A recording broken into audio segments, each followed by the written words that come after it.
We're exactly 1 month away from July 4th, so President Trump is scrambling to clean up Washington, D.C. before company comes over. He's building an arch. He's covering statues in gold. He's adding a s'mores station to Kennedy's eternal flame. But his biggest project has been renovating the reflecting pool by the Lincoln Memorial because, as you know, one of the powers granted to the president in the Constitution is pool boy. Now, those renovations took longer than we were told they would. But to the people who were complaining, Trump reminded them that the pool is very big. Although, let's hear it from him. It's 2,500 feet long by almost 200 feet wide. The tallest building in the world would not reach the end of it.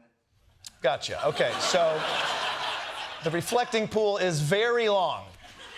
Kind of a weird way to measure it, but loud and clear. You don't need to bring it up again. That's like taller than any skyscraper, 2,000 feet. That's longer than the tallest building in the world. If you lay it sideways, it's 2 Empire State Buildings, more than that. I just had this done. I'm getting a first glimpse, but that's your size compared. So those are compared to, those are among the tallest buildings in the world. What the f is happening right now? Why did you make that chart? Our pool is bigger than skyscrapers? Those are two totally different things. I'd say you're comparing apples and oranges, but at least those are fruits.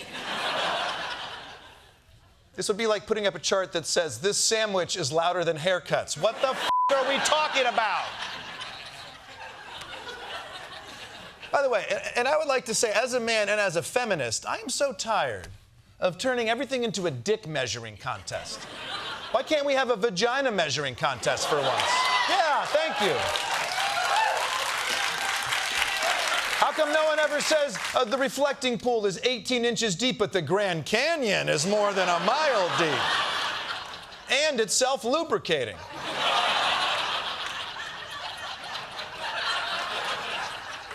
But Donald Trump isn't the only one preparing for America's 250th birthday. His Treasury Secretary also has a special surprise for us. And no, it's not affordable groceries. It's something that we didn't even ask for. The administration hoping to mark the big day with a new $250 bill, complete with a portrait of President Trump. Treasury Secretary Scott Bessent says his department is ready to print the bill. Wow, what a great picture of both Trump and Bessent. Between the two of them, they have 0 normal smiles. Forget Donald Trump's face. I don't want to carry around a $250 bill. Imagine a homeless guy asks me for money. I have to give him that bill? And then ask for $249.50 back? But isn't having your face on money kind of something you have to earn as a president? Why is Donald Trump getting his own bill?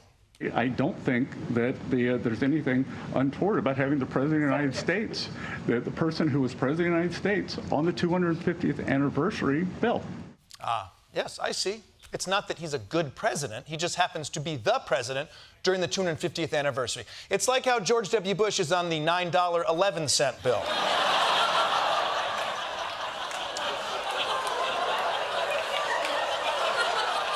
Now, those bills are awkward. When you give them to a homeless guy, you got to ask for $8.61 back? Switching gears. It's been a year since Donald Trump freed the January 6 rioters from prison. Hey, but give these guys some credit. A lot of these guys have been working really hard to get themselves back behind bars.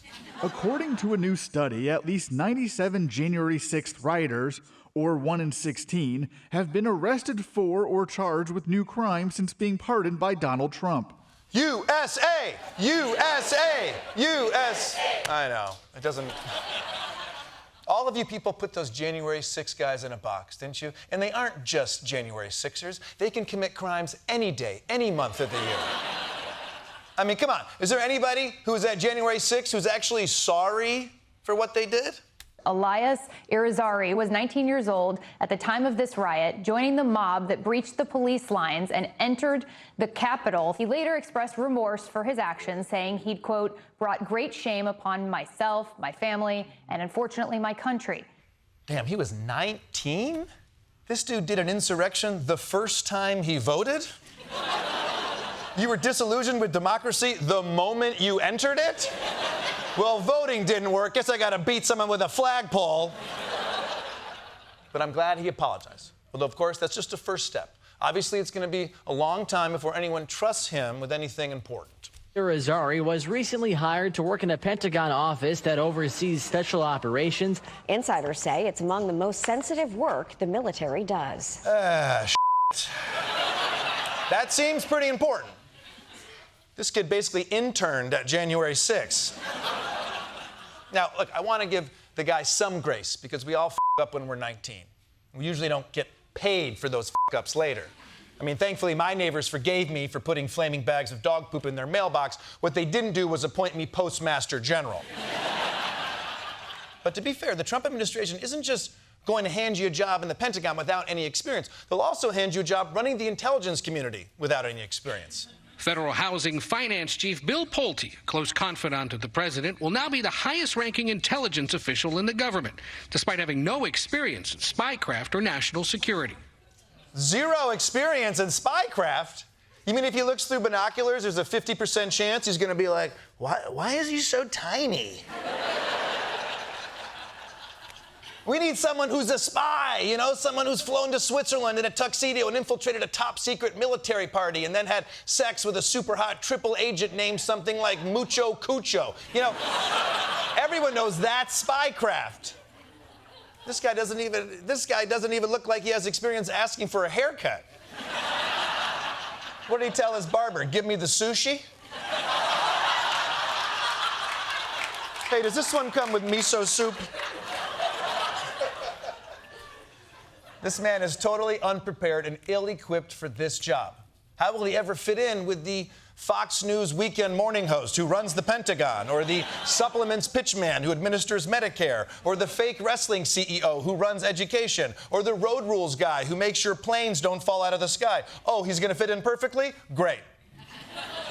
Why would Trump give a spying job to a guy who has no experience spying? Pulte used his perch at the Federal Housing Finance Agency to send criminal referrals to the Justice Department, accusing President Trump's political enemies of mortgage fraud. Ah, I see, because he'll abuse his access to government secrets to prosecute Trump's political enemies. Now that's the Donald Trump I know. The Donald Trump whose hiring criteria is not whether you're good at the job, but how good you are at using the job to go after his political enemies. But the president needs to understand that he cannot abuse his power like this. And to show it to him in terms he'll understand, this corruption is spicier than rivers. And I think he knows exactly what I'm saying.